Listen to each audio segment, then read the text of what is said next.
Boys and girls, this is the Undisputed Era. Adam Cole, Kyle O'Reilly, Roderick Strong, and you're listening to Going In Raw, baby. Hey guys, this is Charlotte, and you're watching Going In Raw. Going In Raw. That sounds terrible. What's up? It's your girl, Sasha Banks, the legit boss, and you are watching Going In Raw. You like that? Hey, friendos and Larson. Also Cal. Welcome to Going In Raw, the only pro wrestling podcast you need to be listening to. Found right here, youtube.com/Stephen Larson, wherever podcasts are available. Also on Patreon, patreon.com/Stephen Larson. Pro Wrestling Tees, prowrestlingtees.com/Going In Raw. Cal, you have Pro Wrestling Tees store as well, yes? I do have a Pro Wrestling Tees store. It's prowrestlingtees.com/Kaljak, spelled Kaljak. Why are there no C's? Because we're not average. There you go. Our time here coasting the show together is winding down. This is the last show we're doing for the last 2 weeks, except we got one more. We got a swan song left. That's Extreme Rules. We will be streaming, not Extreme Rules. That's illegal. Our reactions to Extreme Rules this Sunday starting at 3 p.m. Pacific time. That's 6 on the East Coast, 11 in the United Kingdom, Brexit time, in all equivalent time zones around the world. Hope you all join us. Possibility it could be a fun show. We're going to talk more Extreme Rules later on. We do our predictions. We didn't do a predictions video by itself. Didn't work out timing-wise. Considering the amount of news available to us this Thursday, going up tomorrow first thing morning, it's probably fitting that we saved predictions for here because it's a little bit of slow news week. Yeah. However, a couple things popped up. Let's get to this first one, a brief little story. Since we're generally on the topic of WWE pay-per-views, this is from WrestleVotes. And this shouldn't be considered a huge surprise, I guess, but it's still good to know that the incoming executive directors are going to be given a certain measure of leeway going into the next major pay-per-view. This is from WrestleVotes. Quote, was told recently that anything WWE had planned for SummerSlam in advance was all subject to change once Bischoff and Heyman fully started their roles this upcoming week. This is some editorializing for WrestleVotes. Good on Vince and company to allow a legitimate clean start. No forced agendas off the jump. That's how it should be. WrestleVotes is correct on this count. It's good that Heyman and Bischoff are going to be given, I guess, about 3 weeks, maybe a month. Nice. To segue from whatever was planned going up to Extreme Rules to do their own thing. I don't know how much of what, specifically on SmackDown, since Bischoff really hasn't started there yet, is going to stick around. Hopefully Kevin Owens as Stone Cold, that'll stick around because it's great. But that's good. It's good. They'll be given apparently every opportunity to instill their creative visions on their respective shows, and hopefully we'll see some interesting stuff. That's what I'm hoping. I hope so too. That's really cool to see that they might that the plan that they were going in for SummerSlam is going to change, hopefully quite a bit with Bischoff and Heyman around. Yeah, I hope they do something like just something different from what the formula they're doing now. Mm-hmm. Like they can at least change up the direction for some of the guys. Like for example, we'll give off what we're gonna say for Extreme Rules here in a bit, but whatever happens with the results of Extreme Rules, I just hope it comes off better than what we're getting at the moment. And I hope at least there's been some communication between whoever's working on SmackDown now. And I know Bischoff, he's posted something on Twitter today, said he's like moving to Stamford this weekend. Yeah. There's been some communication, so the results of Extreme Rules feed into what he has planned, or maybe a rough outline of what he has planned. So we don't have Extreme Rules happen on Sunday. Tuesday, his first day in the job, and it's like hard reset. Yep. Disregard everything else. Whoa. Speaking of disregard everything that just happened. Extreme Rules. We're gonna just start fresh out of nowhere, which I don't want a hard reset like that. No, I want them to take what they have, but like just make it better. Yeah, or take what they have, and then if Bischoff has some crazy plans, just get there eventually. You don't have to just rush into it. Yeah. When is SummerSlam, by the way? I think it's August 10th. August 10th. 10th or 11th. It's that weekend. So they have like a month to like... A little bit less than that, yeah. A little less than a month. Interesting. That's not that much time. 4 weeks, I guess. 4 weeks. So they got 4 weeks to... Hey, in 83 weeks, we knew what Bischoff could do. What's Bischoff going to do with just 4 weeks? I don't know, man. Exactly. 1/20th of that time. Exactly, it is. How long did it take for him to get from Hall debuting? I think it was like 2 month and a half from Hall debuting to the NWO officially forming the Bash at the Beach. It was like a month and a half. I think it was May to June something. So if he can get something awesome together, like the entire club together, that'd be cool. That would be cool. Get for Balor SummerSlam. on there. Yeah. And the next thing you know, it's like the Balor, the club are all together. They're at SummerSlam. You know, they say something like, "We're undisputed." Then all of a sudden, that'd be cool. Yeah, that'd be cool. We'll see what happens. You know, we haven't heard anything about call-ups. Although, I mean, we see the Street Profits on Raw. I don't know if Bischoff is eyeing anybody in NXT that he wants on SmackDown. Roster's already pretty damn stacked, so who knows? Pretty full at the moment, for sure. So it remains to be seen what exactly creatively is going to come of all this, but it's fun to watch pro wrestling, I suppose. We do know what's going to happen in terms of the card, Extreme Rules.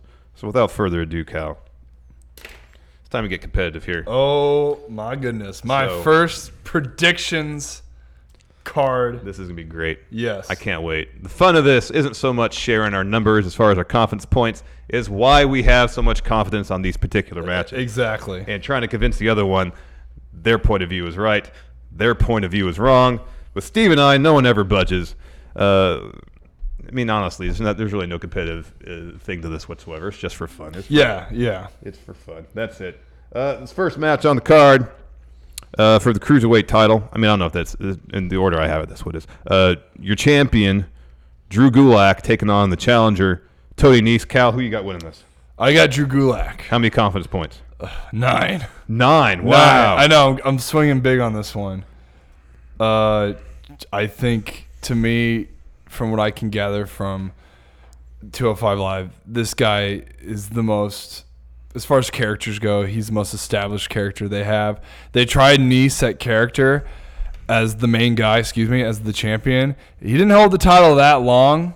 I just don't see him losing the title to Drew Gulak anytime soon. I don't think there's no way Gulak's going to drop this title. No. I don't. Who does Nese have on his side as far as like guys with him? Like, I just feel like Gulak, I'm looking up and down the card at possibilities, and I just don't see Drew losing this title. That's why I'm putting so many confidence points into it, because he said he looks like General Zod. He looks like General Zod. He's exactly General Zod. Yeah. And I think Nigel said a couple weeks ago something like the Cruiserweight roster is going to kneel before him. Yeah. So someone's keenly aware that he's rocking a General Zod gimmick. Yeah. I'm with you. I cannot wager against General Zod while he is champion of Planet 205 Live. Yep. Until someone could take him to the Fortress of Solitude, do the thing where the powers are stripped from him. Sadly, Tony Nese, as much as I like him, he is not that guy. He is not a powerless Superman who lures Zod into the Fortress of Solitude to do the reverse thing where he gets his powers back and then throws him into that giant pit. Exactly. I don't see that either. Like, I'm waiting for Humberto to get a more dignified character and for him to take over Drew Gulak and become the new 205 champion. 6 to 8 months, Humberto is going to be the champion. I think so too. Yeah. That's the path they seem to have for him, and he's awesome. They already laid the groundwork with that storyline between him, Drew, and Jack Gallagher. It's all there. They just need to establish Humberto a bit more and put that title on him. Anyways, Drew's totally going over. Yeah, I think Drew's going to win. Next, the Usos taking on the Revival for the Raw Tag Team Championships. Now, in Raw, we saw the Usos win the match. The elimination. Was that one elimination? Yeah, that one was elimination. Mm-hmm. No, that was 2 out of 3 falls. Yeah.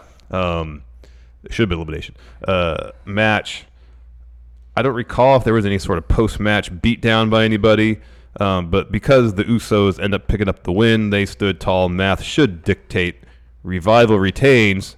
What say you, Cal? I have Revival winning, but just 4 confidence points. Yeah. The reason why I only have 4 is because it's the Usos. There's a chance that they could win, or something could happen where, I don't know, the Revival could get DQ'd or something. I would have put more, but I have a feeling for my 10. But right now I was Revival 4. I think they'll win, but that's about it. You're right about some sort of DQ finish, though. Yeah. That's entirely possible. Yeah. Nothing on the card here at Extreme Rules necessarily screams title change. Yeah. So especially if with Bischoff coming aboard, it might benefit him having the groundwork laid as it has been, just so he can start fresh. Yeah. So we might not see a whole lot of changes going on this show unless he's got something very specific in mind, if he even has that level of sway thus far. I'm with you. Math holds true. Revival goes over. I have 5 confidence points, but it's gonna be some sort of win or at least retention for the Revival. Yeah. That's gonna prolong the feud. We'll have this rematch at SummerSlam. Decent shot. Usos pick up the belts there. I agree. Next, Braun Strowman versus Bob Lashley, last man standing match. We haven't seen Braun for a couple weeks here, and oddly enough, he's the one that got all sorts of busted up during that spot going through the LED board. Yeah. It kind of defies logic, strains credibility. Yeah. Nonetheless, we got to run with it as pro wrestling. Banged up Braun versus seemingly invincible Bob Lashley. Who you got going over? This one, I only have one confidence point going to this. I have Lashley winning because it just seems like Braun, I think, hurt. Something's up with Braun again. That's why he hasn't been shown up on Raw lately. Like ruptured spleen, he's got something else. Yeah, maybe. Obviously, I think that's not what he has. If he had a ruptured spleen, he would not be showing up for this match. No, I don't think he could do that. There's no way. I think it's something that to where he's able to work this type of match. Yeah. Where, it's last man standing, so they can use weapons and stuff. They can cover a lot of things up in this match. It's probably going to be real strike heavy. But, I mean, there's a lot of times when they put Strowman over for no reason and then something happens where he doesn't show up again. But being a big guy, weighing 300 and something pounds, moves around as much as he does, he's injury prone. True. But Lashley seems to be, like I said, you need to have consistency. He's pretty consistent. May not be the best promo, but I have him winning. But like I said, they changed things up so much with Strowman. I only put 1 point in. I don't have a whole lot of confidence points in this either. Lashley does need a win. He's lost everything to Strowman thus far. Yeah. However, they still love themselves some Braun Strowman in WWE. Yes, they do. Yeah. Him getting all the injuries from going through that board could be a way for them to try to make him the underdog in this match, which a guy who's, 6'8", 380-something pounds. Yeah. It's hard to make him the underdog. Yeah. And a last man standing benefits Braun Strowman because he likes to destroy things. If they're going to try to recapture the magic of Braun in his prime, we saw a couple years ago, he's got to go out there and destroy some stuff and put it on top of Bob Lashley so he wins this match. Yeah. I got Braun going over, but only 3 confidence points. Perfect. So this means that you and I get to cheer against each other. We'll be actively rooting against. Yes, that's what I'm excited about because I was like, if we can't have all things the same. No. So this match, it may not be worth a lot of points. Everything could ride on this one match. True, very true. Everything. 1 or 2 points, you never know. It's come down several times. Steve and I have tied. Yeah. It's come down to a point or two. So this is a match that, for you guys that watch this live, reactions. We're going to be actively. We're going to be active. I got my own special headphones I'm going to bring in on Sunday. We're because I couldn't hear the damn volume with my stupid cauliflower ear. But this time I can hear it all. I got them in my bag right now too. Nice. Yeah. So be prepared for a little jabbing at each other. Good. Some friendly trash talk. Like Seth Rollins and Will Ospreay via Twitter. Next, SmackDown Women's title. You got Bayley taking on, at least right now, Nikki Cross and Alexa Bliss. Now, we reported on Overrun the other day, Alexa Bliss apparently dealing with a serious sinus infection. Those are no fun. Apparently, it's keeping her out of action. So, at the least, Alexa might not be as involved in this match as one would think. Worst case scenario is that she can't make the match at all, depending on her health status. That being said, I don't think it's going to matter regardless because Bayley was always going to go over. And then from this point on, the story will be Nikki and Alexa not getting along because Bayley pretty much called it. How are you going to feel, Nikki, when you lose the match for Alexa and Alexa blames you for it? Yep. I got Bayley going over 7 confidence points. Good. I have Bayley going over as well, but I should have more, but I just said 3. 3? 3. The reason why I have 3 is because let's say Nikki wins. Yeah. And then they award her the title. Yeah, entirely possible. And then you have Nikki wins and Alexa has, but Alexa, she can't wrestle, but they could do the whole thing where Nikki, like, she beat the champ. She is the champion or something like that. She thinks she's co-champ, and then they have a Alexa Nikki thing. Yeah. Could be interesting. But the reason why I went Bailey is because you have Nikki keep saying, nobody's going to come help you, blah, blah, blah. No one cares, blah, blah, blah. Sasha Banks is going to come in. What I think is going to happen, Sasha will help Bailey win in some way, but then Sasha's going to hit Bailey and want that title. And then thus starting the title, what we've always wanted to see, a heel Sasha Banks Bailey feud. That's what I'm talking about, man. That's what we need. That's what we need. That's something that could spark some real interest in the Raw Women's Division. It's shocking that they haven't had a program as competitors, Bailey and Sasha, given how awesome their series of matches in NXT were. Yeah. It's shocking that they haven't come back around to that. And Sasha said it. She likes to be a heel. Yeah. Let her be a heel. Let her do that. She don't care. She has enough money. She doesn't care about shirt merch and being a face. She took Izzy's glasses. She broke Izzy's headband. Made her cry. Guess what, Izzy now? Izzy's a heel on the indies. If anything, she broke something inside her that made her a new heel. Think about Izzy, people. Think about where Izzy is right now. Yeah. And look, she's going against Alexa Bliss. Izzy's a fan of Alexa Bliss. She's going to be now a fan of Sasha Banks. It's all coming around. I don't know why I know this. I do. You got your ear to the ground in the NXT universe, man. I really do. Next, for the SmackDown Tag Team Championships, Daniel Bryan and Rowan. I can't call him Eric Rowan anymore, apparently. Yeah, because there's another Eric. That's true. Yeah. Can't have two Erics. Who has no last name. Yeah. Versus the New Day versus Heavy Machinery. I know you got a bit of a vested interest in this match. I do. Who you got, Cal? Heavy Machinery, 2 points. There you go. Okay, it's a little early to say Heavy Machinery is going to win those titles. Very early. But you know what? Damn it. I'm cheering for some OG Performance Center guys. Tucker, Otis. I want them to win those titles. I think they're fun. I see bigger things for Daniel Bryan and Rowan and Xavier and Big E.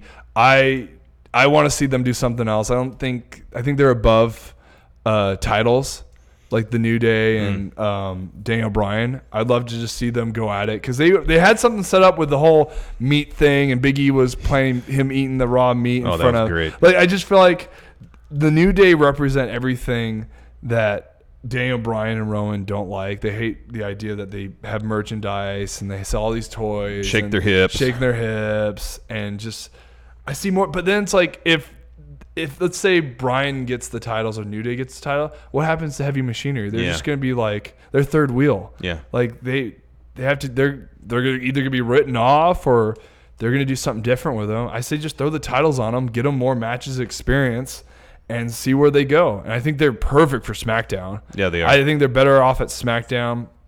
SmackDown's tag reign, I mean, at one point in time, it was the strongest. Yeah, then they sent everybody to Raw. And then they sent everybody to Raw to make Raw a little bit tougher. Hey, new team. I think there's tons of potential with Tucker and Otis.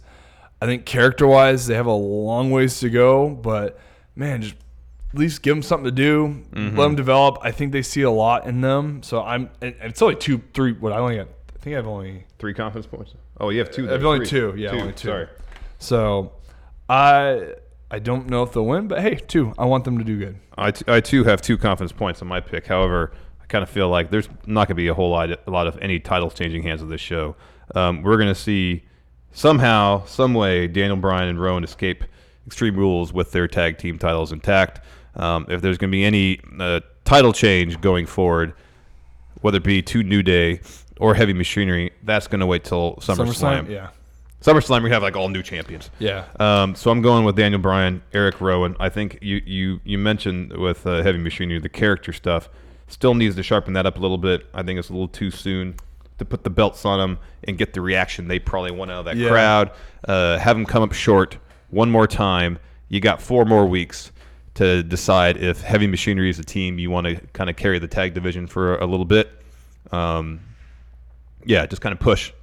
Keep those belts on Daniel Bryan, Eric Rowan. But like I said, I was going to go for them no matter what because your thing with your heart instead of your head, man. I know.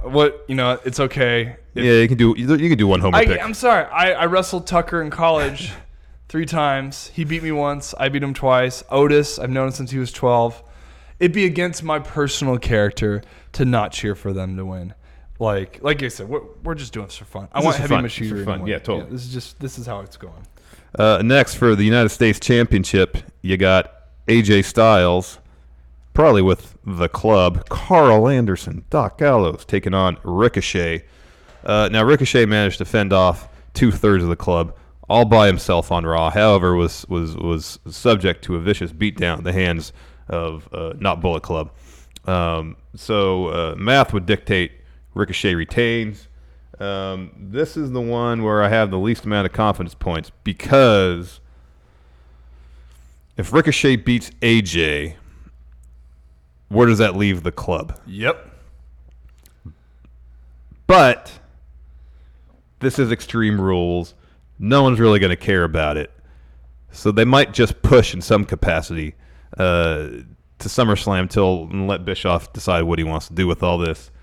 Oh, wait, no, this is Raw. Sorry. Heyman's already in charge. So this, I don't know. I'm actually still wrestling back and forth. Yeah. Screw it. AJ, 1 confidence point. Oh, you switched to AJ. I did, because they really should have, what they really should have done is have Ricochet just face completely insurmountable odds on Raw. Yeah. And have him get beat up, and then he can squeeze out like another roll-up win here. They should have done that. And they could have went on to SummerSlam. Yep. They kind of got himself into a corner where if AJ doesn't win, you got this faction back together and then look weak as hell. Yep. So AJ with 1 confidence point. Exactly. I have AJ for 6. Wow. And the reason why is you just said it alone. The club would look weak. The people, I'm sorry. Okay.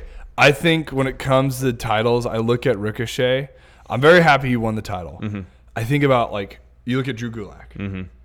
Gulak is more established. He's better on the mic. Doesn't mean he's a better performer. It just means he's suited better to hold that title. Yeah. AJ, he's better when he's holding that title. Mm-hmm. I feel like his personality fits it more. I think Ricochet's like, he's the guy who's on the chase, man. Yeah. I like him better as him chasing the title more. Totally. And I feel like he doesn't really have enough experience on the mic to really make that title mean something. I mean, don't get me wrong. He's as far as athleticism and performance-wise. Oh, he's tops, man. He's the number one guy in the whole company. That the things that he can do, nobody else can duplicate or even be close to. Yep. That being said, that'd be him holding that title, him doing that kind of stuff. But man, he doesn't need to do all that stuff every single match for holding that title. He's better at the chase. Yeah. He's so damn creative. It'd be fun to see the club get the best of him, and then him just finding cool ways to avoid, duck, dip, just ricochet, boom, boom, boom, bounce off everybody. Yeah. But now's not the time. I think he's a good transitional champ for AJ to run with the club as the heel team and have a title, and then just see where Gallows and Anderson, maybe they can get some momentum on, Raw as a tag team. Yeah. Take on the Usos somewhere down the line for the tag titles. Yeah, exactly. So, but yeah, I think you're 100% right as far as Ricochet. I think it's going to benefit him as a character to chase and eventually at some point overcome those odds and get that title back. Yep. That kind of seems to be the storyline they're probably going to go with, and I can't make any sense of if Ricochet wins, I'll be personally happy for him because I think he's great. He's one of my favorites. But from a storyline perspective, it really wouldn't make a whole lot of sense. Yeah, I agree. Next, the debuting Aleister Black against the one who knocks, Cesaro. This should be pretty textbook. I expect a great match, but if Aleister Black doesn't win, I would be absolutely floored. I have all my confidence points on Aleister Black picking up a win. I just don't know. Here's the thing. This can't be just a one-and-done type deal. So I'm trying to wrap my head around a finish where the feud can continue. At first I thought, well, Aleister will win, but Cesaro will get up and beat him up. But if Aleister wins with the black mass, Cesaro should get kicked in the head with the black mass and lay on the mat for 2 minutes. Yeah. That's how they should sell that move. Yeah. So you can't do that. When Aleister winning by like roll up or something in his first match, he's got to look impressive. Regardless, Aleister's winning. Take all my confidence points. I could put 1 million confidence points on this if I could. There's no way. I can't fathom and the that's way. and that's funny because we didn't even talk about this beforehand. Yeah. Because I have 8 points on Alistair winning. Yeah. But here's the thing: they're really showing off that mouthpiece from Cesaro. Yeah. And usually when you grit your teeth more, you can take a hit better. Interesting. I think because you've noticed that he's wearing it and they're showing Mouthpiece, off. yeah. I think there's symbolism behind him wearing a mouthpiece. Interesting. So this is not the last match. No. Because you saw Cesaro against Sheamus. Best, what was it, 5? Best out of 7. Best out of 7. Insane. I don't necessarily want best of 7 with these two, but which will lead to a tag match. But I would love to see Alistair and Cesaro up their stock by them just putting on above and beyond matches, because these are two guys that are extremely talented. Yes. Give the first one to Alistair, but let them wrestle again. Have a barn burner. Like if WWE can let these guys work to a 4 or 5 star match, let them do it. Hell yeah. See where you can go with this feud. Because I wanted Cesaro to have a title. I don't think they ever will. I think just maybe if this performance from Cesaro can finally be the thing that proves that he should have it, and then Alistair being. They could take him out of that stupid damn room. They can get him in the ring. Yeah. Let him perform. Let him just go out there and kick people in the head. Kick people in the head. Yeah, that's what people want to see. That's what we all. Yeah, exactly. Watching him and Ricochet as a tag team was cool because we just see two totally different personalities. But regardless, they know how to work with each other. Just awesome to see him move. Yeah, All-Star, I want to win 8 points. In real life, I'd rather put lower points Cesaro because I like Cesaro. He destroyed some of the guys pretty easily. They're showing how dominant he is, so that this match with him and Alistair look awesome. Poor No Way Jose is just been the sacrificial lamb. Totally has been. But whatever. Poor No Way Jose. Yeah. Next, special attraction tag match. Big Dog, Roman Reigns, Undertaker. Still kind of confused why they're tagging together. Yeah. Going against Drew McIntyre, best in the world, Shane McMahon. I mean, Taker's in this match. His team has to win, yeah? You would think that, right? You would think so, because Undertaker. Yeah. It's his yard. It's Roman's yard. It's their yard collectively. Sure, yeah. I've heard rumor, though, about something in the future. Between Drew and Undertaker? Yeah. Yeah. We could have a thing. Maybe Shane eats the pin. Drew's upset. Claymore Shane says, well, you didn't beat me, dead man. Let's throw down a SummerSlam, you and I. Well, that could work, but at the same time, there's a numbers battle with Shane. Yeah. And as much as people want to bitch and moan, no more Shane, I don't think it's going to stop here. This isn't going to be the match that ends it. Because I have, okay, so who do you have for this match? I have Roman and Taker going over 8 confidence points. Because here's the thing. I feel like we're going to talk about this more with our next story, actually. They're going to wind down with this. I fully expect Roman to pin Shane here to get his win back from Super Showdown earlier this year. This is going to be the culmination of the Roman Shane thing, because we're going to move on to a Shane, Dolph, Kevin Owens thing going forward. Yeah. I think, based on what we saw. That's what so that's something that I hope happens between you have Shane and Kevin Owens and Dolph or whatever. They move on from that.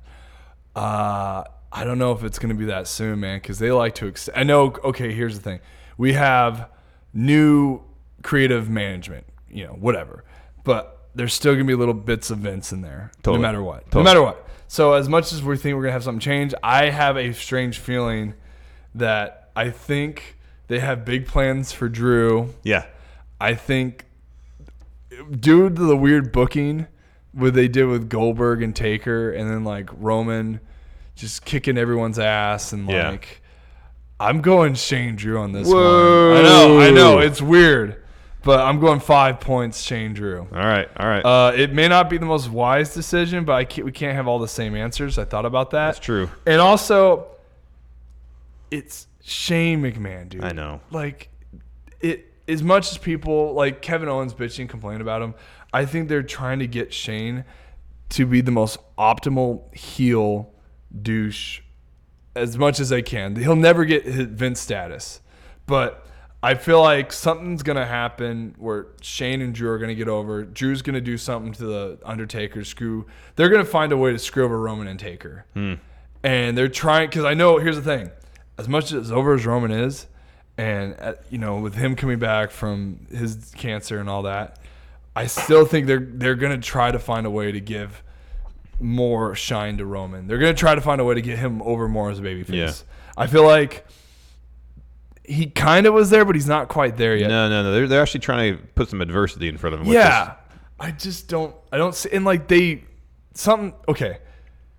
If they would have gone over and won when they had Cedric Alexander or something, and then I could see them winning. But it didn't feel right when Cedric, they lost, blah, blah, blah. And then Roman was cool about it. Yeah, that was weird. That was really weird. Okay, so he's cool with losing. Roman should never want to be cool with losing. Totally. He should be pissed. Yeah. He should be hot. Because Roman should be like, screw that. I'm Roman Reigns. My yard. This is my yard. I just lost my yard. Like, Ricochet just beat 2 of the members of the club on his own. Yeah. Okay, well, why can't Roman beat Shane and beat Drew Gulak or Drew McIntyre? I don't know. Yeah. I just feel like, and plus, I just feel like I'm gonna put Shane and Drew. This is probably my whatever match. If I would be whatever happens. 5 is in the middle. Yeah. But I would like to see them win, just to kind of see what happens story wise from that. I know it's a little repetitive, a little redundant in them winning, but I know they're trying to do something big. Here's the one issue. This would be the disappointment if what you say plays out. Yeah. If Shane and Drew were to beat Roman and Taker, that would mean probably if it's Taker Drew at SummerSlam, guess who's taking that pin? Drew. Drew is, yeah. I don't want that. Yeah, I don't want that either. If it's Drew Taker 1-1, Drew's the one that needs to go over. He needs that rub. But here's the thing: Taker wanted to work Drew. I know. So that could, to me, also could say that Taker's fine losing to Drew to elevate his character. I would hope so. Because this, okay, but that loss can't happen in a tag match. But here's the thing: in all honesty, if you think about it, booking wise, in reality, I think Drew should be the top. I think in real life, Drew should beat Roman. Yeah, like should kill Roman in a wrestling match. Drew's 6'6", 270 pounds. He's amazing. I have to like he's bigger than me. Yeah. Like muscular wise and everything. Like, yeah. He's a monster. Yeah. Like I feel intimidated around him. Yeah. When I was around Roman in the Performance Center, I never felt that way. Yeah. Drew is a giant man. He like I put Claymore over Spear any day of the week. Oh hell yes. It for whatever reason they're not making this guy our Universal Champion blows my mind. Yeah, so for Taker wanting to do something with Drew, maybe that's going to shift the confidence into Drew. Maybe they're starting to realize it because I guarantee there's a time they're like, oh, he was supposed to be the chosen one, but we put him in 3MB because blah blah blah blah blah blah. Yeah. I feel like and this whole time thinking like, why do they have Drew as Shane? Why do they have Drew as Shane? We've said that we could put anybody else with Shane besides Drew. Drew should be doing something on his own. I feel like they have big plans for Drew. I hope so. Drew needs to kick these guys' asses, even though Shane's there and Shane's just the obnoxious best in the world, kind of taking away some of the excitement from Drew. I just hope that I'm being optimistic for Drew. I really want to see Drew win because I want, and I'm being biased too because I love Drew to death. Yeah, he's one of my friends. I think he should win. I think he needs to be the Universal Champion or WWE Champion, any champion whatsoever. He needs to have a title. See, I agree with all that. There's one thing we haven't talked about yet. Yeah. There's a name that doesn't have a match thus far in the card, and that's Kevin Owens. Yep. He's got beef with Shane. Exactly. I would not be shocked if he got involved in this match. I think so. I think that's going to happen too. I think this is why this match to me is most interesting because Elias doesn't have a match. Mm-mm. Kevin Owens doesn't have a match. Mm. You have Taker and Roman Reigns against Drew and Shane. Like to me, this is my match of the weekend because I don't know which way it's going to really go. You assume one thing, but something else. It's going to be a hot, overbooked mess. Oh, it's going to be like overbooked to the extreme. I legit don't know which way they're going to go with this. Yeah. So like you said, Kevin's going to get involved. I know Elias is going to get involved. Yeah, more than likely. Yeah. So some crazy Dolph might get involved too. Maybe. So you have 2 extra guys on one side, and then you have KO on the other. Yeah. Stunners for everybody. Stunner. If it ends up into a giant stunner party, oh, it's gonna be great. It would be insane. I guess in that sense, we can agree that the real winner of this match will be Kevin Owens. It should be Kevin Owens if he drops everybody with stunners. Yeah, that'd be amazing. Yeah, but totally like I said, Shane Drew 5. and you have 8. 8 on Roman and So Taker. this match will be fun to watch with you. Totally. This will be good. Totally. Yeah. Next for WWE Championship, Samoa Joe versus Kofi Kingston.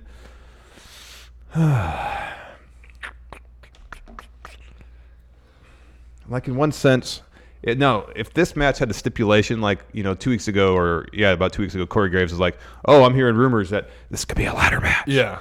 And they didn't mention anything else about that. If this had a stipulation where no one had to get pinned, I would say, "Oh, it seems like Joe has a shot." Yep. Kofi's not getting pinned yet, though. Yeah. And he's already passed out twice at the hands of Joe. Yep.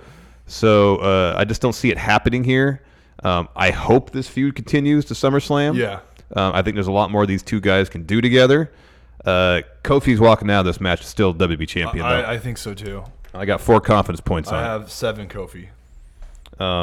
Joe needs to get a world title at some point because he's that damn good.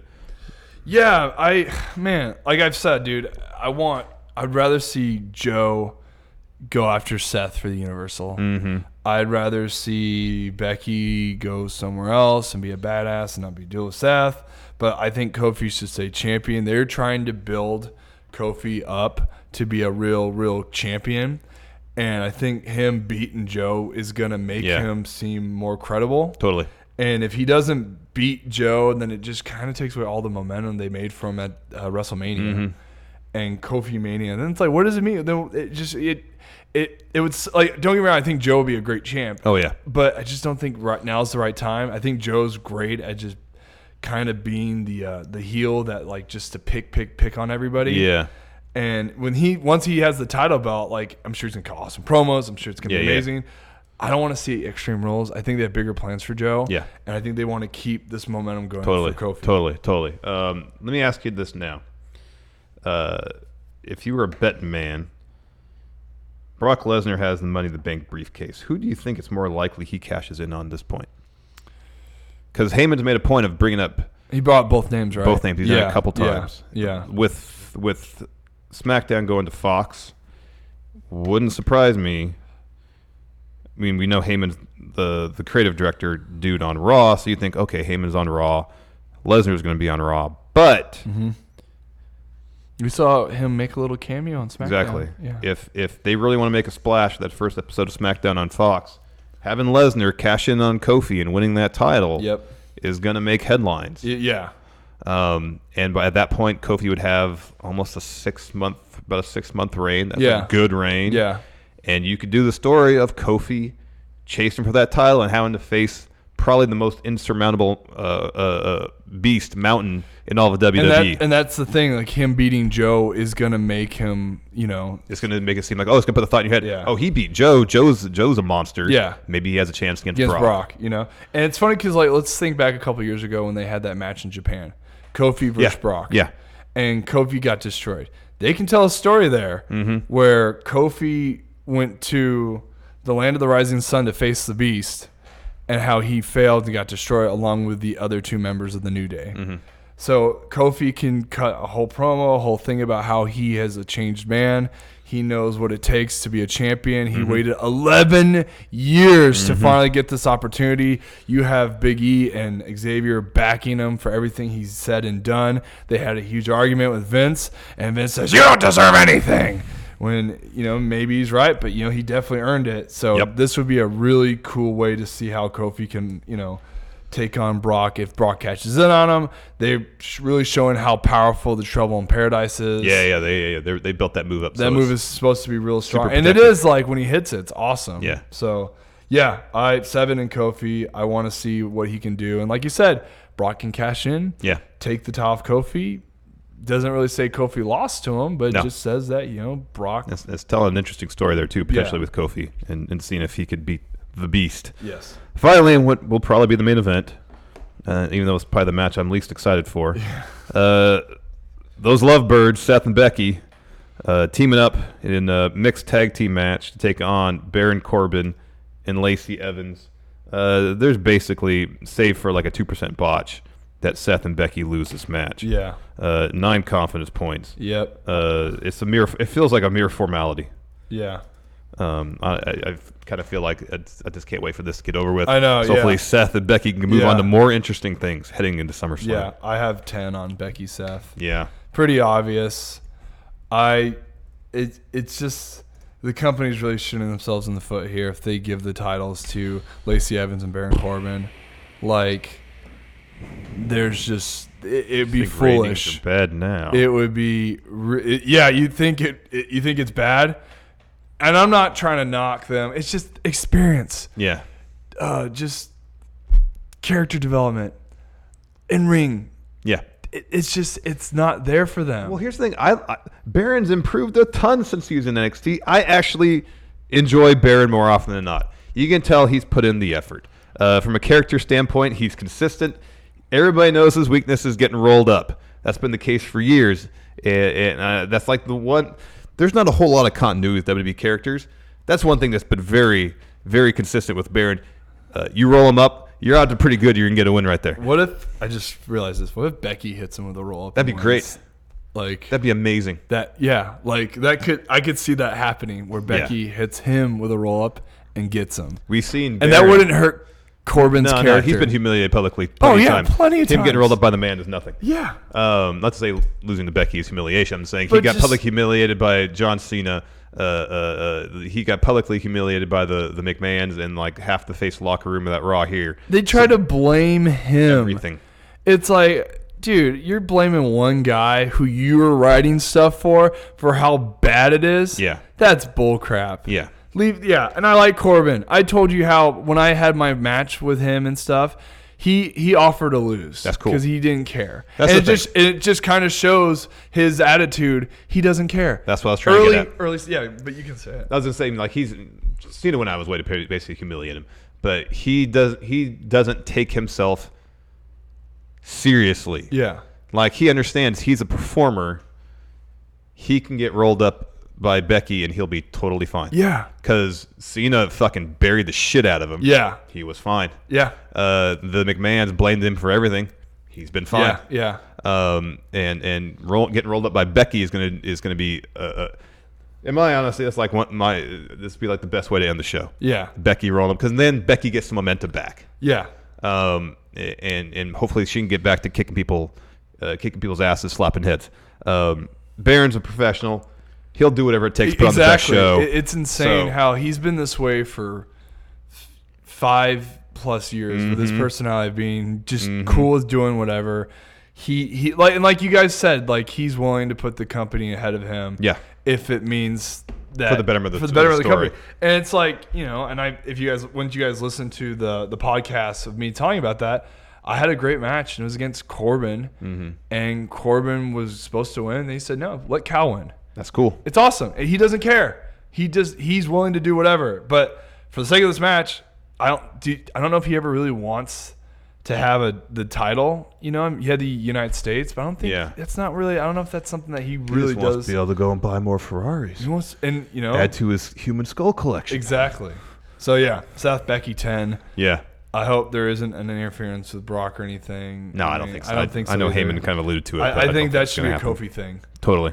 Because that'd be more fun, especially with the New Day involved. Yeah, I think that'd be the more interesting story at this point. Way more interesting. Because I don't really want to see Seth Brock again. No. We've seen that already. We got a couple of news stories. We mentioned Shane McMahon earlier. So let me ask you a question, Cal. Are you tired of seeing Shane McMahon on your television all the time? I'm getting a little sleepy about it. Yeah. Apparently, well, the WWE is as well, at least according to WrestlingNews.co, because they're saying, quote, the company realized that there is too much Shane McMahon on television. They are paying more attention to what people are saying on social media about the product. I feel like you've heard that several times before. The declining ratings have forced Vince McMahon to ask for more input on the product, and he's listening to the criticism more than ever. They have also done surveys to figure out what people do and don't like about the shows. The Kevin Owens promo on Tuesday night is supposed to be the start of a storyline to phase out Shane McMahon from weekly storylines. The idea behind the latest face turn of Owens is that Owens is speaking for the fans who have had it with McMahon being shoved in their face every week. Some of the names he mentioned in his promo, Liv Morgan, Ali, Buddy Murphy, etc., are expected to appear on TV soon, end quote. Great.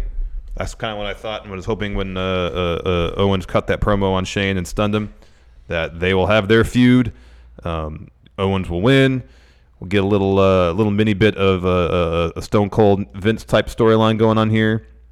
And by Survivor Series at the absolute latest, Shane will be off. He won't be top heel on SmackDown anymore.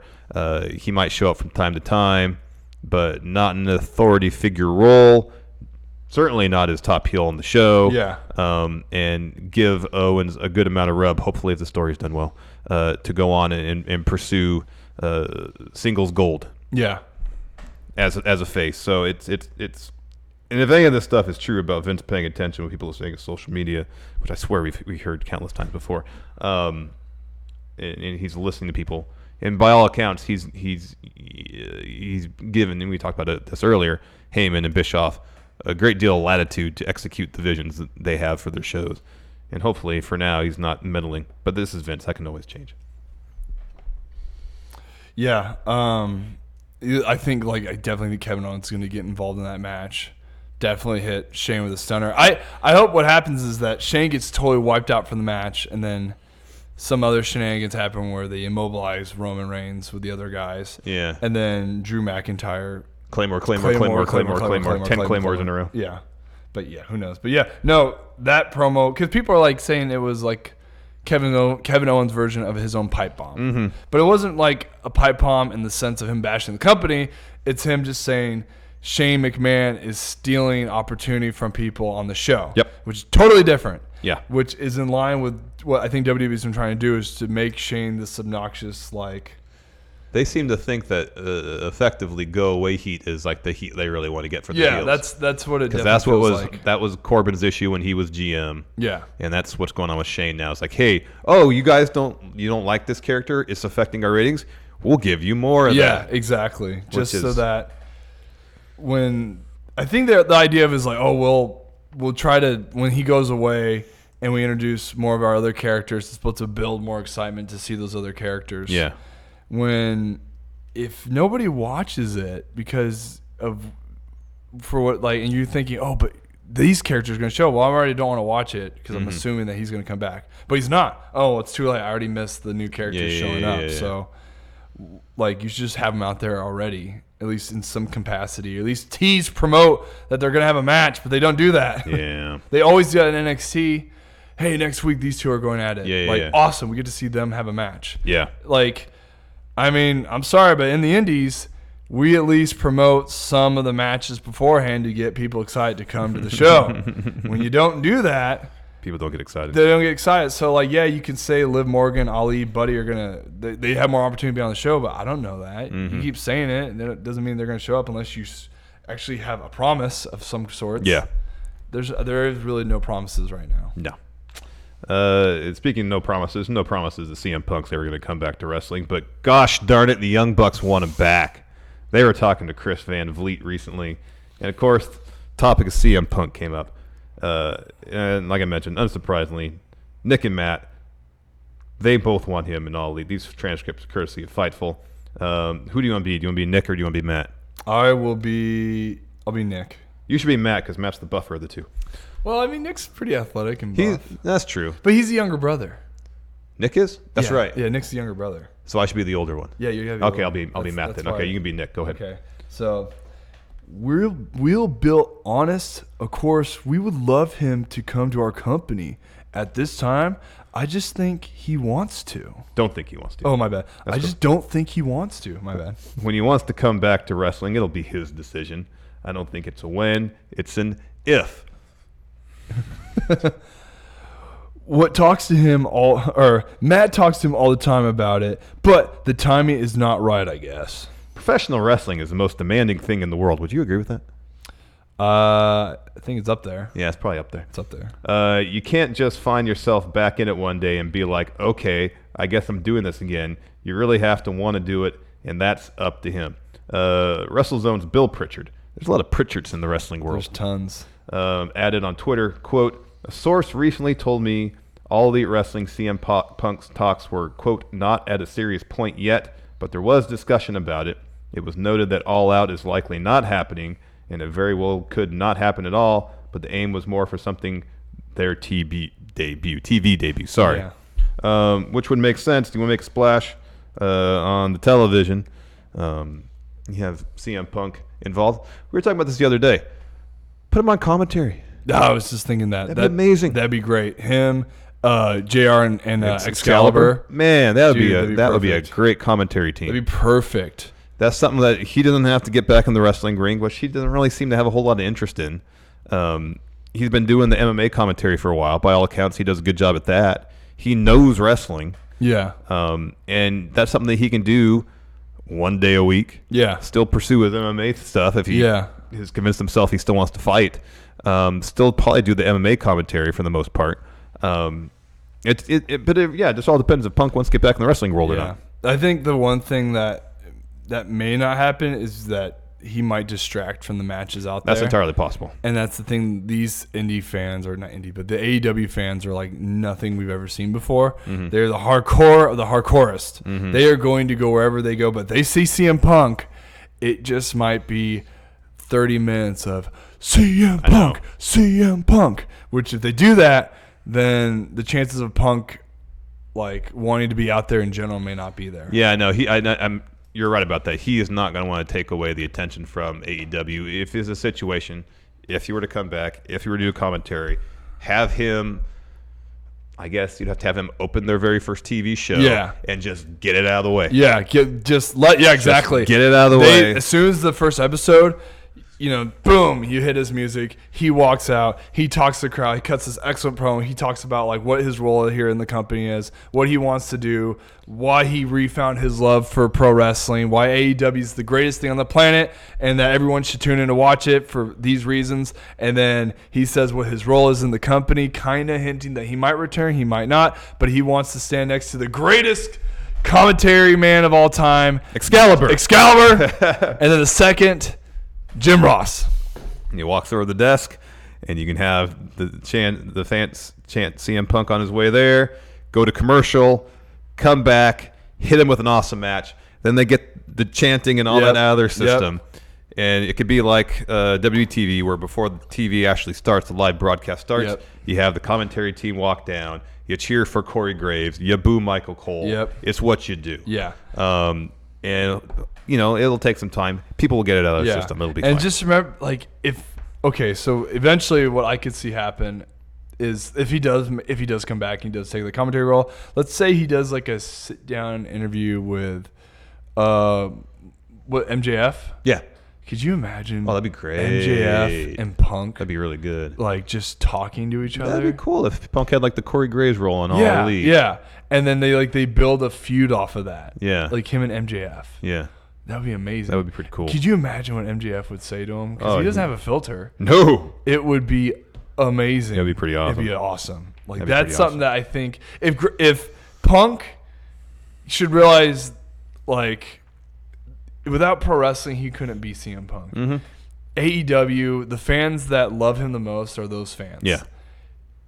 This company is tailor made for him. It really is. So why would and don't get me wrong, he wants to write his comic books, he wants to get into MMA, and hey man, if he does commentary, he can still do all that. He can still do all that. Like even people made fun of him for how long he lasted against Mickey Gall, and then he got his ass kicked by Michael Jackson, or whatever the guy's name is. Mm-hmm.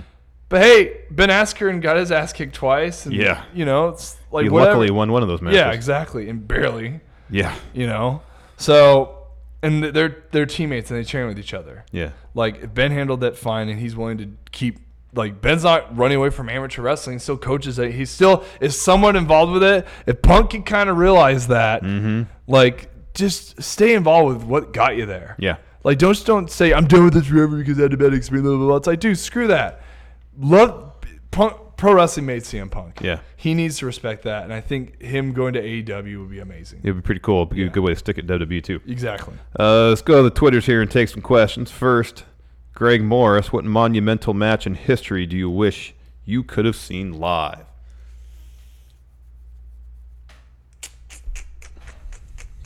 When Bruno lost the WWF title to Ivan Koloff. Because apparently the Madison Square Garden was silent. Yeah. There's video footage of it on YouTube, I think, and it's real grainy. There's no audio, so you can't tell if the rumors were true or the place just went hush. But something like that where you had Bruno on this incredible run, almost 8 years as champion, and then seemingly out of nowhere he loses. Yeah. That must have been something else. Yeah, that must have been insane.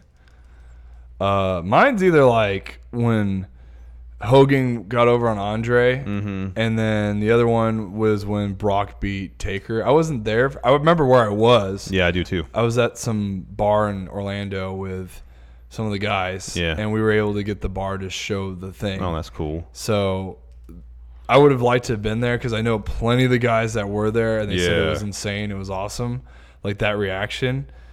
But those are two that kind of stick out in my head. Yeah. Being there for Taker taking his first L at Mania would be pretty cool. Yeah.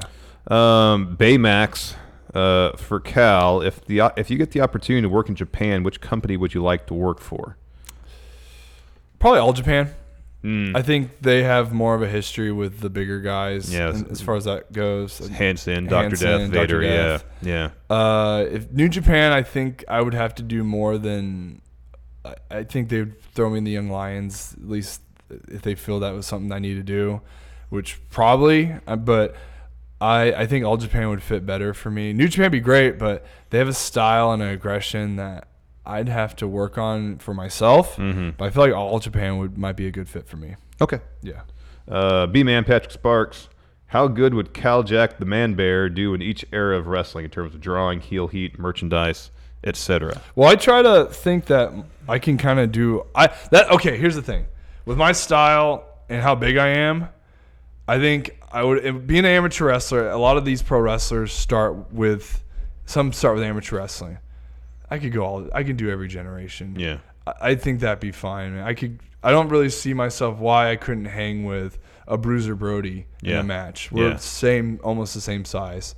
I don't see how, like, as far as like the land of the giants, I'm 6'6", 285. I think I could hold my own against all those big guys. I want to see you against someone like Luthez. Yeah. I would be totally down for that. In a complete like catch can wrestling. Yeah, that's what I'd want to see. Yeah, so I think it's fair, and that's the thing. I'm not bragging. I'm just saying, like, with the way I'm built and stuff, that's how a lot of wrestlers were built back then, like 6 something, 200 something pounds. And I would imagine I'd probably be a little bit bigger if I was in that era. Yeah, because now I have to move around a lot more. Back then, there was a lot of brawling. And, like, the guys – and the thing is, with the indies, you have to have a second means of income. Like, if I was in the territory days, I could probably live off the money they were paying the boys. Totally. But here's the thing. I have to teach and have to do other stuff for work. So, I mean, it's different. But I think I'd hold my own. I mean, geez, you know. You'd be making good money in the territory days. Yeah, right? I would be doing great. See you in Georgia Championship Wrestling. That'd be awesome. Yeah. We got this guy who's an all-Oregon guy, all-American.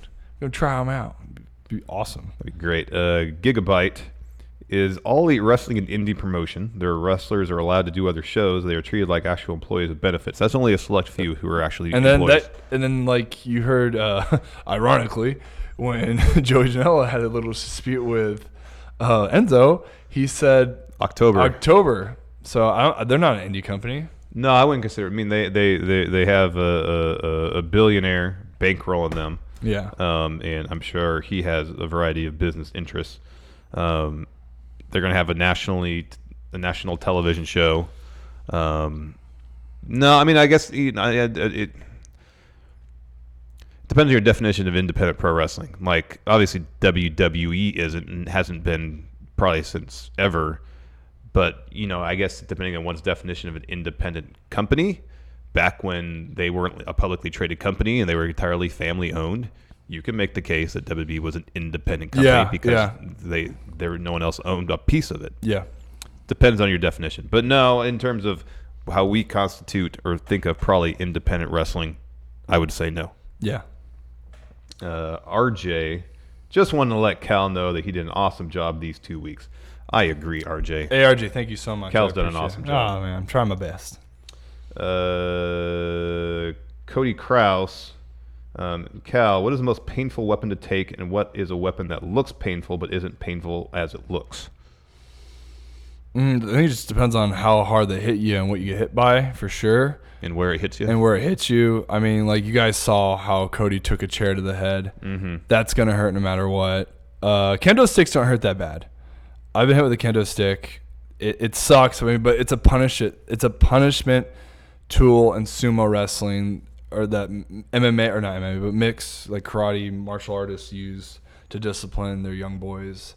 That's why they have them. I've heard mixed reviews on thumbtacks. I've never taken a thumbtack, but I've asked, what's it like? Funny Bone says it's like having a really bad sunburn, which I don't see that. Tables, your momentum breaks through the table. That's not too bad. It depends. That might hurt. Depends on how you land, because like all tables are built the same. True. You could get cut up or whatever. I mean, if you guys want to know if something hurts, go to Superhuman on Twitter. I'm serious. Go on Twitter, since these are Twitter questions. Go look up Superhuman. That kid, his reactions are the same for everyone. His reactions are the same for everything. So if you want to know how weapons and like what feels falling on something, go look up Superhuman. This for all the gigolos and gigolettes. Like I'm glad I'm plugging Superhuman. Yeah, we spent a few minutes the other day looking at Superhuman. We were watching nothing but Superhuman videos. Yeah. So go look up Superhuman with 2 N's. Everything hurts to him, so it's kind of hard to tell. Tim Morris, where would Cal like to be his career-wise 5 years from now? What's his wrestling bucket list? 5 years from now? Yeah.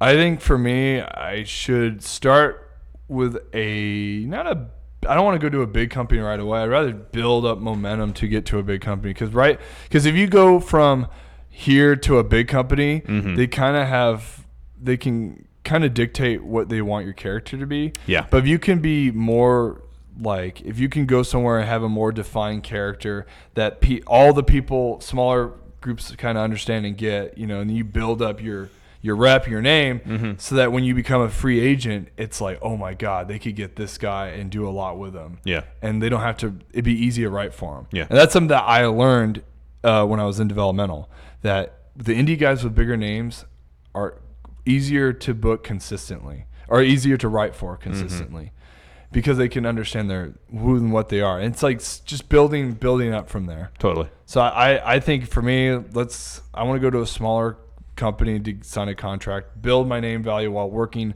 littler indie shows, and like the next 5 years from now, either go to WWE or AEW, one of those bigger companies, and then like see what happens. Totally. Because a lot of the guys they have signed for NXT, they're all a little bit older than me. Like Punishment Martinez is 37. I look at Cobb just turned 37. Matt Riddle's is early 30s, right? Yeah, he's like 33. Yeah, I believe. I think Keith Lee's 34. Something like that. Adam Cole just turned 30. Yeah. Yeah.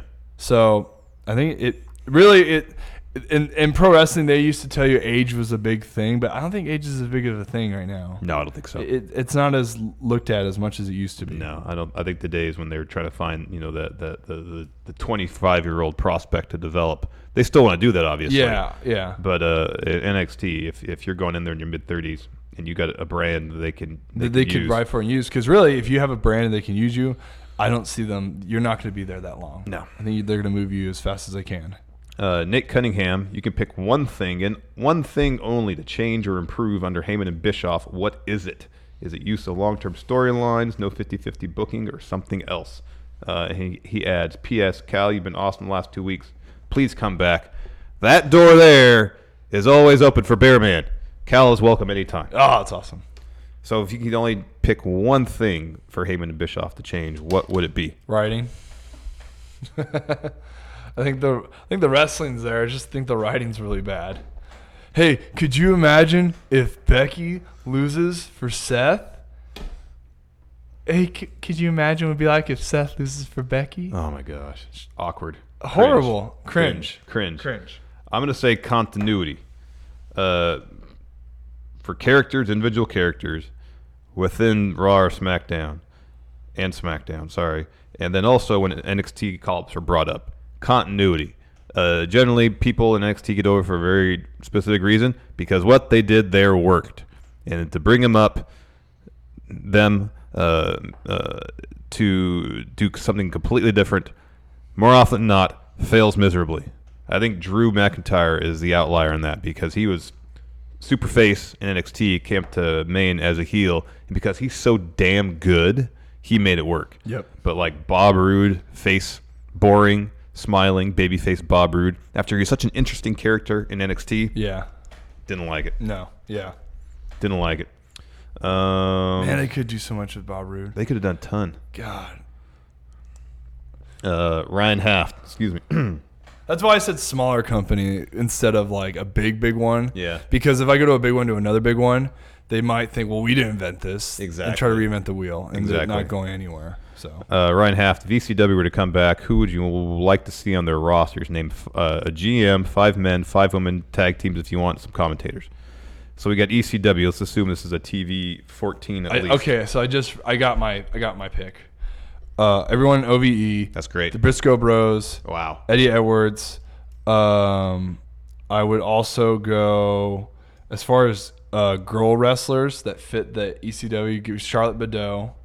Oh, Scarlett Bordeaux. Scarlett Bordeaux. Yeah, that's good. Give me her. Or I think of someone else. Give me DOB. Good. ODB? ODB. Yeah, she's good. Yeah. ODB should be perfect for ECW. Yeah, that'd be great. And then also, I want to think of a singles guy. I think I said Eddie Edwards. Yeah. Who's someone that kind of and someone a bigger, more athletic name guy. And Luchasaurus because he's a bigger that'd be athletic cool. guy. Yeah. I'm gonna go Nick Gage. Yep. Superhuman. Yes. Yes. That's yeah.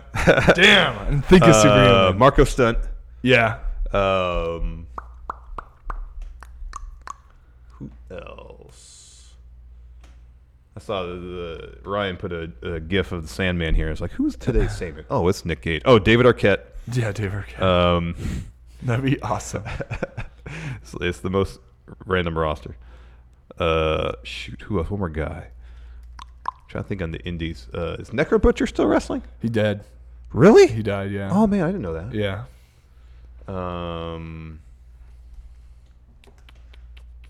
Joey Janela signed already. Otherwise, I would say him. Screw it, Enzo. Just toss him in there. I like your picks of the Briscoes for a tag team. That's real good. Yeah. Women. Or maybe he still is alive. I thought he died. Necro Butcher. Yeah. You don't hear much about him these days. I wonder if he's still around. I wonder if he's even wrestling anymore. I'm just type alive. Dead. Maybe I don't know. Maybe he's done so much that he's. I'd be surprised if he can walk these days. He's retired. Oh, Okay. thank God. Okay, good. He's just retired. Good. Okay. Bless his heart. Necro Butcher would be the GM then. Yeah, he'd be. Oh my God, it'd be great. All right, I'm drawing a blank on anybody else. Ivan Rodriguez. Cal, would you go against Steve in an impression off when he returns? You've been killing it. Your Kevin Owens is spot on. That'd be interesting. It'd be interesting. I would like to film it for like Friendo Road. Totally. And we could dress up like the characters we're doing that'd be something impressions else. of. And that would be really funny. So it wouldn't just be me, sitting in a room just doing impressions. I think we'd have to go above and beyond to make it really, really entertaining. Yes. Angie Applebaum, in less than a month, we'll have Triple Mania. What are you excited what are you looking forward to? Man, I'm just looking forward to the ridiculousness of AAA. I don't want to know anything about it going in. The less informed I am, the more I'm going to enjoy it. There's like a women's TLC match. Tessa Blanchard's in it. That's going to be absolute madness. That's going to be insane. The main event's going to be crazy. I can't wait. August 3rd. Can't wait. Oh, is it August 3rd? Yeah. It's coming up. Yeah. Oh, you guys going to live stream Hell it? yes, man. I might have to be here. Yeah, for come that. come join us. Oh, yeah, that might be my return is The to more watch the- Triple Mania. The more the merrier for Triple Mania. Because I just want to see Vampiro. Oh, he didn't do commentary the last show. Oh, he I don't didn't? know if he's going to be as involved with Triple Oh, I Mania really going hope forward. he's involved because I know. Dude, just his whole shtick was cracking me up. Oh man, yelling, screaming. Or was that CMLL or was that Triple Mania? No, it's Triple Mania. That's Triple A. Dude, when he farted. When he farted, yeah. And they caught that on camera. He's like, "Play my music." Play my music. Play my. I think that was last year. Triple Oh my Mania. God! Swear to God, will you play my music? Down. It's like It's really back, that was Back your in Black. Back yeah. in Black. Yeah, I know. We'll end on this one. Blake Elizondo. Cal, you have a tryout match for insert your dream company, but the catch is you have to wrestle Larson to a good match. How would you go about this match? It'd be easy. I'd make Larson babyface. I would go heel because there was a time I did a kids show without knowing it was a kids show, and I got one of the promoters like, who wants to get in the ring with Grizzly Cowjack? So this dad raises his hand and made his kid get in there. No, the dad went in the ring and tried to wrestle. Oh, gotcha. I thought. Yeah. Okay. Yeah. So I had to like maneuver and like work with this fucking dude who's never done wrestling before and like trying to do a match with him. Yeah. Like, okay, when you see Kenny Omega take on that little girl. We've done a lot of talking today. Yeah. So you saw how he was able to put together a little match with that little girl. Yeah. They did some stuff, rehearsed some stuff. Yeah. I would rather rehearse stuff in that kind of scenario than be in a match with a guy who's just in there just to because walking he's in drunk cold. Yeah. Cold. So eventually it's just like you're trying to do something, and then eventually I just told the guy, kick me in the nuts, and then I'll just squeeze my legs in together so that you don't really hit me in the nuts. Yeah. He did it. Boom. I pretend I was hurt, and then everyone cheered and whatnot. Yeah. And I let him pin me. Yeah. That's pro wrestling for you people. Wow. Okay. So it would be easy because you actually have an idea on what pro wrestling is, despite you not having any training whatsoever. None. But a real pro can go in the ring with anybody, no matter what their experience is, and elevate their level as a wrestler or competitor. So for me, I can't call myself a pro if I wasn't able to at least bring a good match with Larson. Okay. So yes, I could do it. How I would do it, I just would find a way. Yeah. And like you know how to, at least you know the moves. This guy didn't know the moves. He's just Well, I know the moves. I know more often than not, this guy do this, and I'll be okay. I got to tuck my chin, unless you're gonna try to do a Styles Clash on me. It'd be fine. You know, we'd figure it out. And like it would just take us like if we had a 5-minute match. Yeah. We could put that together in 10 minutes. Yeah. It'd be easy. I just say let me. No, I'll just say, do you want to show off the abilities of Cowjack? Just help me sell your finisher the best way possible without me actually taking a knee to the face. Oh yeah. And I would act like I just got shot. It would be. I've practiced that on my mom before. Okay. If my mom could, like, if I practice that move on my mom, then you'd be fine. So I would take that. I would stumble around. I would fall. It would look like cartoony. It would be cartoonish over the top, like you just absolutely crushed my skull. We need to make my finisher into a GIF and just yes, share we it everywhere should. so We people should. can But you don't. You think I'd love to do that because it's spectacular, but I don't want to be stealing you know it from why you. but it's the Grizzly Gut Wrench, or it's a Grizzly GTS. Yeah, it's out there, isn't it? Like if you search hard enough, you can find it, right? You can find. If you just watch one of my matches where I think I actually win. I have most of my matches online. I'm losing. These stupid promoters like we have bigger ideas, and then something happens where I guess our promotion went under. It's like, oh, cool, thanks. That really helped me a lot. Stupid. All right, get some L's for Cal so we can see that finish of his because it's spectacular. Yeah. Not L's, sorry, wins, W's. Find some dubs so I can at least people can see how to do it. And like, here's the thing. If someone took the finish, we will know if someone tried to steal it. Yeah, like you're the originator. I'm the originator of this finish. You're the only one that we know that does it. Yeah, there's nobody else on the planet that There we does go. it. Tom Lawler said he wished he would have made up this move. It's great. Yeah, it's awesome. It's really good. Bam. It's great. It's not like Donovan Dijakovic, like he has you in. It's like the reverse fireman's carry type thing. He like does a torture reverse rack. fireman carry Yeah. into his own version. I like mine more. Yeah, yours is dynamic. When I first time I saw you do it, I about jumped out of my chair. I was like, I didn't know you could do that. Not like you personally, like anybody could do that. Yeah. And it looked like you took someone's head off. Yeah. Thanks for joining us, everybody. We'll catch you Sunday. Also, you guys. Oh, yeah. Before anything, friendos of Northern California or California in general, I have a match next week, next Friday, July 17th, I believe. It's 18th. No. What's next week? 19th is Friday. Okay, 19th. Is it really? Oh, you're right. Okay, July 19th. PPW. Me and my good friend Marcus Lewis. Oh, yeah. We are tagging against the Bad Boys, Boyce LeGrand and his little Bad Boys. It's a handicap match. It's a 3-on-2 match. They also have a manager. So the odds are slightly stacked against us. It's Phoenix Pro Wrestling and located in Petaluma at the Phoenix Theater. The doors open at 7:30. Show starts at 8 p.m. If you guys are in the area, I know I met a couple friendos that went to the show. They were great. They love Steven Larson. Hey, come to the match.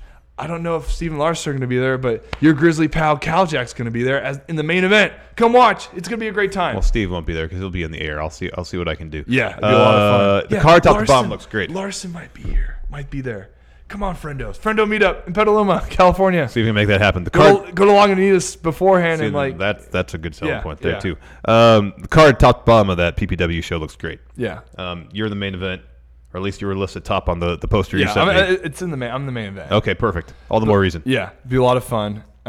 Yeah, totally. You guys, if you guys can go, bring a big crowd. It only helps me. It helps you guys. It just shows that the friendos are number one. Number one.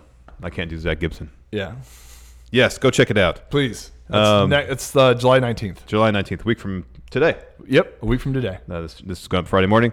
Thank you, Cal. Thank you, friendos. We'll see you later. Bye-bye. Bye. Be a part of Going In Raw today at patreon.com/Steven Larson. Starting at $1 a month, you can enjoy Going In Raw ad-free, gain access to the daily 30-minute Going In Raw post show, exclusive merchandise, and so much more. Support Going In Raw today. Click the link in the description.